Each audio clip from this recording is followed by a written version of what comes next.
네, 비만은 전 세계적으로 심각한 사회 문제입니다. 10년 전 우리나라의 고도비만 환자 비율이 2.4%였는데 지금은 2배로 늘었습니다. 효과적인 치료법에는 무엇이 있을까요? 건강365에서 알아보겠습니다. 우리나라 국민 10명 중 3명이 비만인 것으로 조사됐습니다. 한 가지 특징적인 것은 경도 비만 환자는 10년간 비슷한 수준에 머물렀지만 고도 비만은 2배 정도 늘어났습니다.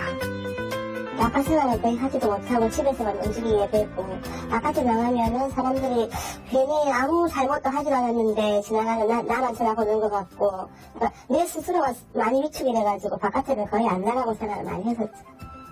비만과 고도 비만의 기준이 서양과는 조금 차이가 있습니다. 그 이유는 당뇨병이나 고혈압, 이상지혈증 같은 합병증의 발생 빈도가 우리나라를 포함한 동양인에서 서양인에 비해 조금 더 높게 나타나기 때문인데요. 우리나라에서는 체질량 지수가 30이 넘는 경우, 다시 말해서 키 160cm를 기준으로 체중이 77kg 이상 되는 경우부터 고도비만이라고 말할 수 있습니다. 앞에 말씀드린 합병증과 함께 고도비만은 삶의 질을 떨어뜨리고 평균 수명을 단축할 수 있는 심각한 질병이라고 봐야겠습니다. 비만이 늘어나는 가장 큰 원인은 서구화된 식습관에 있습니다.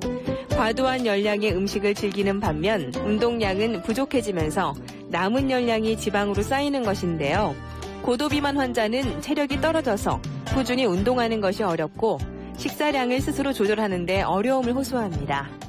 단순 비만과 달리 고도비만의 경우에는 식이요법이나 운동, 약물치료 같은 일반적인 다이어트의 효과를 기대하기 힘들다는 게 의학계의 정설입니다.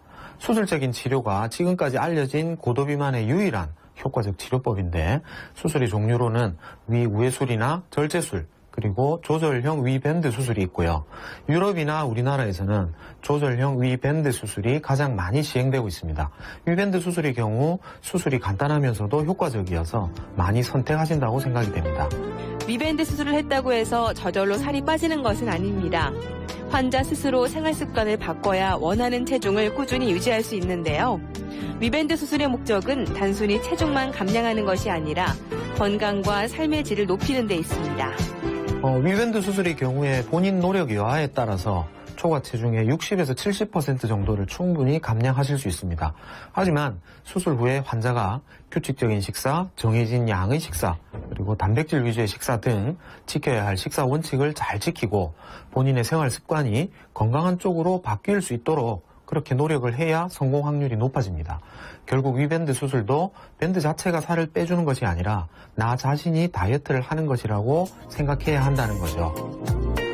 고도비만 합병증은 대부분 40살이 넘어서 나타납니다. 모든 질병의 가장 좋은 치료법은 예방인 것처럼 고도비만도 위험성을 빨리 인지하고 초기에 적극적인 치료가 필요합니다. 건강365였습니다.